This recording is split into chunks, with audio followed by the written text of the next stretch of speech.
Eh,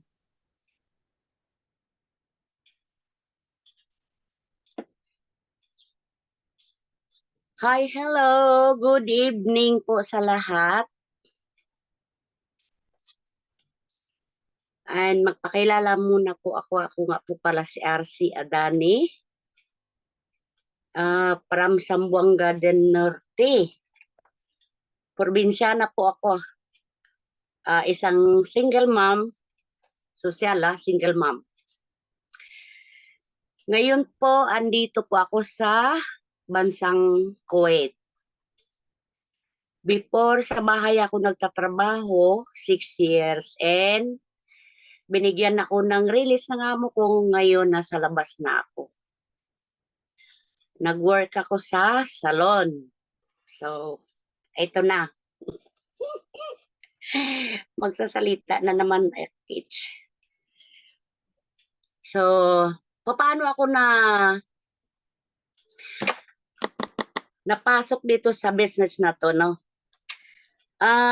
Katulad nyo din na-invite ako dito sa business na to, sa Massive 4x15 system. And, ayun nga, una-una, siyempre, natakot. Pero hindi naman yung takot talaga ako, pero siyempre may pagdududa kasi siyempre wala naman akong alam sa internet. And wala din akong alam sa mga online na business. So ito, yung nag-refer sa akin, si Coach Roland. Yun nga, sabi niya sa akin, huwag kang mag-alala, tuturuan kita. So yun nga, nakinig lang ako sa kanya. Even though, the first time, hindi ko naman talaga siniseryoso. Okay lang mag-work, okay lang kung hindi. Ganun ako dati. Pero hindi ako yung tao na, ay sayang yung pera ko. Hindi, ganun. Ano nga kumbaga, sugal nga Ngayon, pinapasok ako sa Zoom, paulit-ulit, everyday. Ngayon, naintindihan ko. So, na-realize ko, tama. Dahil sa tagal ko pagtatrabaho, wala akong naipon kung hindi resibo. Yun po ang katotohanan yan. Hindi po dahil sa abroad mapera, hindi po. Ayun, makakapera ka nga. Pag time na nasweldo mo, makakapera ka. Pero ganun pa rin, paikot-ikot. Siyempre, mabigay mo yung pang-araw-araw ng mga pamilya mo. Pero katotohanan, in the future, wala ka talaga. Kaya nga, pinursige ko na tong negosyo na to kahit wala akong alam, konti lang. Hanggang ngayon pa naman, wala pa naman ako masyadong alam Pero pinag-aaralan ko pa rin. Naniniwala ako sa sarili ko na kaya ko. Ayun. So, ang masasabi ko lang, no, paiksiyan na natin ng mga message natin. Nag-15 accounts ako, kaya nag-top worldwide ako, and overall top world ako. Okay? So, hindi naman tayo mabigyan ng awards kung hindi ka 15 accounts. Ulit-ulit niyan sinasabi. 15 accounts talaga ang maganda. Huwag kang mag-speak na 3 lang ang account mo, 4. Mag-ano ka, mayroon kang awards. Hindi po.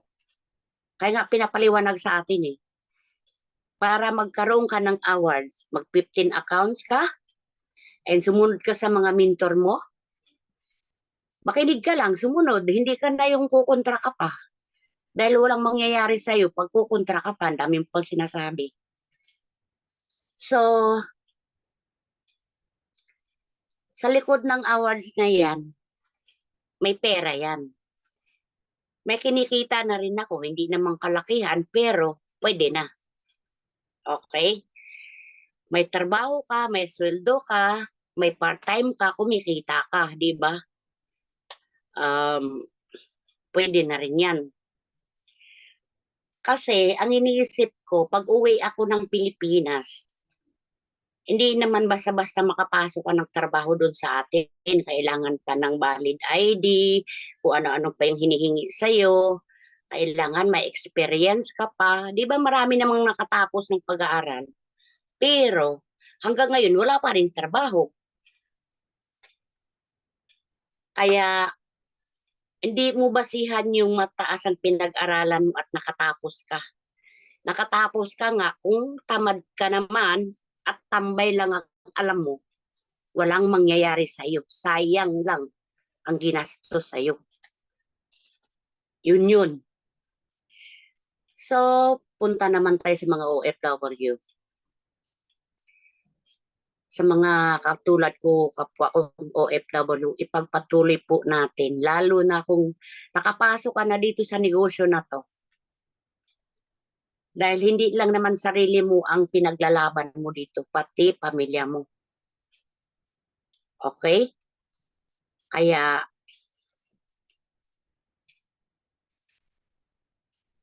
kahit papano ako, humina.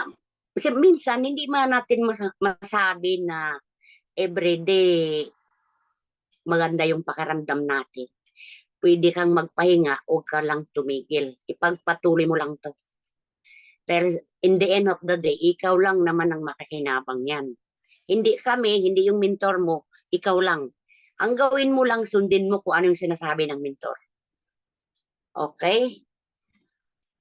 Kasi, kahit man malaki yung naipon mo sa bangko, pag umuwi ka, wala pang 1 linggo, ubos yan. Ngayon, saan ka kukuha ng pang-araw-araw mo? Wala, di ba? Lalo na pag nagkakaedad ka na, tumanda ka na. Nako, yan ang iiwasan natin pagdating natin sa matanda na tayo. Ngayon, mahal tayo ng pamilya natin dahil may maibibigay tayo. Next, na wala tayong maibigay, nako, kawawa tayo. Lalagay ka dun sa labas ng bahay mo, kaya wala kang pakinabang. Wala nang makukuha sa yung pera.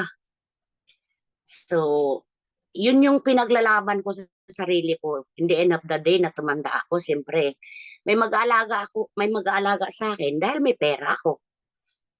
Hindi yung mahal nila ako dahil kapamilya nila ako. Hindi yun. Kapamilya ka nga, kung wala kang maibigay,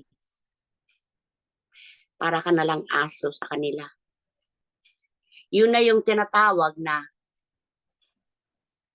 abroad na pulubi. Pulubi. Masyado pulubi. Kasi nga, wala eh. Wala ka nang maibigay. Lalo na pag nagbabakasyon ka, no? After 2 days, titingnan mo yung ipon mo, konti-konti na lang, bawas ng bawas, araw-araw. Pagdating ng 3 weeks, gusto mo nang bumalik dahil ubos na, walang dagdag yung naipon mo dahil walang magbibigay sa iyo ng financial kung hindi ikaw lang, sarili mo lang. 'Di ba? Kaya nga, tayo dito na sa abroad, kailangan mag-isip tayo ng paraan paano tayo mag-extra income, paano tayo kumita kung nasa Pilipinas na tayo. And, wag natin sayangin ang pinagpagura natin. Dahil pagdating na matanda na tayo, maisip mo bakit ko nga hindi ginawa, no? Yung ini-offer sa akin na negosyo. O, di ba? Gaganda ka pa, malusog pa yung katawan mo, magkakapera ka pa, wala ka na yung iniisip. Kung hindi, i-share mo lang yung negosyo natin sa mga kapwa natin. Pero may iba din talaga matigas ang ulo. Ay, hindi na, kasi may pera na ako. Kala mo naman yung pera niya, nanganganak yung nanganganak. Eh, ang katulad niya, magminupos na rin yung pera niya, paano yun? May dagdag pa ba yun? Bakit narating kayo sa binupos? So, yun na. Yun na nga. Ang sa akin lang naman, na-share ko yung mga negosyo natin sa mga kapwa kong OFW, pero busy daw sila, busy sa ganito. Sabi ko, Hindi ka ba, sabi ko, nabibisihan sa mga ginagawa mo, nakakapanood mo ng YouTube, kapapanood mo ng mga kakatawa-tawa dyan sa Facebook na wala ka namang makita? Alam mo yung sagot sa akin, pahiramin mo ako. O, di ba? So, nakakatawa nga talaga. Kaya, walang manghihinayang